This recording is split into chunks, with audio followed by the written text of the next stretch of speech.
Hi, to set camera timer on iPhone 16e, firstly launch camera and now make sure you're in photo mode so the bright photo lights up orange.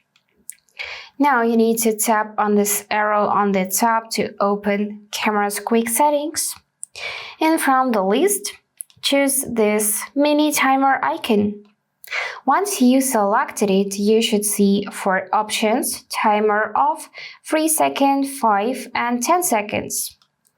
So, if you want to enable timer for photos, then select one of 3 options, either 3-second timer, 5 or 10. Let's pick 3. And now as you can see, this icon is orange, and if we take a look at the top, here we'll see amount of time for the timer. So after that, when you'll press camera shutter button, photo will be taken after 3 seconds. To disable timer, you can click on top and choose this option off. So that's it for today. If this video was helpful, please subscribe, like and comment. And I wish you all the best. Bye bye.